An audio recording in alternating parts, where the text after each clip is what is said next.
I'd like to introduce Zach Bluestein.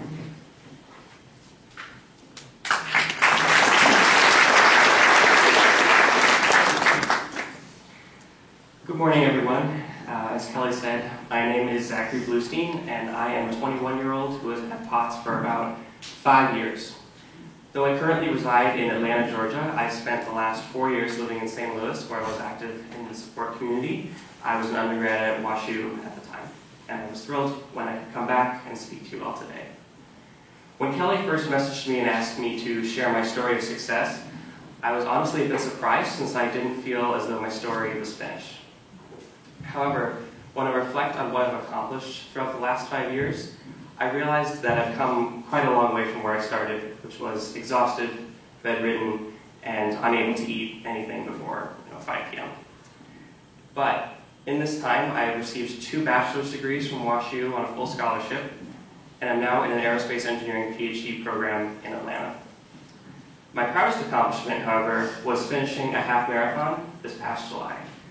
I completed it in 1 hour and 49 minutes, which for context puts me in the 75th percentile of males my age, and I guarantee most of them don't have POTS. And Kelly actually asked me to bring my finisher's shirt, which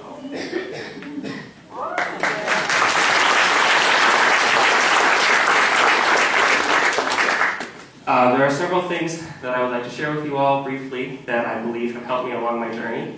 But before I do so, I will say that everyone's story is different, so please take my advice with a grain of salt, or a gram of salt if you have POTS. Additionally, I will not talk specifically about medications, but I will say that I've been fortunate to receive excellent medical care throughout my journey, and that has been crucial to my recovery. I attribute much of my success to my determination. Determination requires, especially with POTS, an understanding of delayed gratification. Much of the effort we put in does not produce results in a week or a month, maybe in a year. Committing to something that knowingly won't produce immediate results is very challenging to grapple with, but I can speak to the truly immense satisfaction of looking back and realizing that your efforts have made a difference all along. When I first decided to start exercising, I could only do maybe 20 minutes on the elliptical and only in the afternoons. It took 2 years before I could start running short distances and another year to run anything more than a 5K.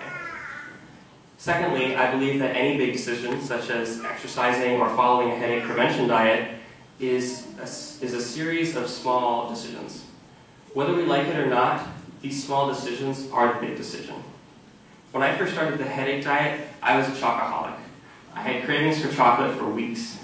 But the longer I committed to abstaining from chocolate, the easier it became. And eventually, the dreams about chocolate dissipated too. Since then, I have occasionally been tempted to break my diet, just 1 piece of cake, 1 scoop of ice cream, just to be normal around other people. But internalizing that small decision would break my decision to abstain from it in the first place has given me the strength to resist. Though it's silly, I do use the motto, "You are stronger than the chocolate," quite often, and I believe that can be applied to many things. I'd also like to share some specific habits that I have used that I think have aided my recovery. One is maintaining a consistent health routine, no matter the circumstances, just like following exactly what your doctor prescribes and making sure that your environment doesn't let you throw you off balance.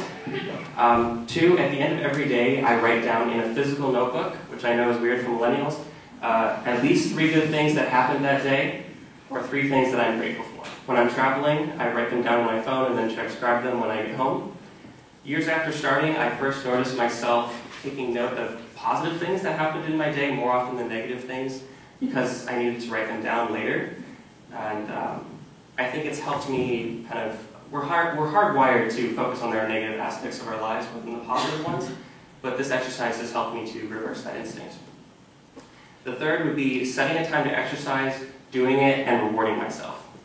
For example, I don't listen to some of my favorite songs unless I'm exercising, and after a particularly good workout, I'll often cook myself a fancier fish meal. However, for me, the emotions evoked by exercise are often reward enough. I love to share a running experience I had while studying abroad in London. After nightfall, I was completing the 3rd lap, which was about the 10th mile of my usual run, when I suddenly had the instinct to do another. Given that I'm pretty determined, that's exactly what I did. As I rounded the corner to the last half mile, it suddenly occurred to me that I was about to run the distance of a half marathon. Realizing that this distance was something that I only dreamt about, I started crying. I felt unstoppable, like I had finally conquered this disorder, and every step I took was another piece of evidence that I was strong. It was probably the most emotionally powerful moment of my life. Sorry. And by the way, judging by the looks I got, British people are not used to seeing sobbing Americans, especially at night. One of the most crucial pieces of advice I consider is adjusting self-perception as well. I found that the more time I spent thinking about my symptoms, the less time and energy I had to focus on the rest of my life. Ruminating on how I was different has never made me feel better. I am not a potsy. I am someone with POTS. I am more than my disorder. I know you all are too. Lastly, finding good support has been extremely helpful. My mother, who wanted to be here today but unfortunately had a death in the family, has been a pillar for me to lean on through this process. After her own struggles with Ehlers-Danlos syndrome and related disorders, she actually stopped being an anesthesiologist and opened an integrative pain clinic in Wisconsin, where she treats hypermobility disorders and dysautonomia. With that, thank you all for allowing me to be here with you today, and for the support group leaders who so generously donated their time to organize this event. I'm happy to talk more about my experiences, more during the breaks or after the event has concluded. Thank you.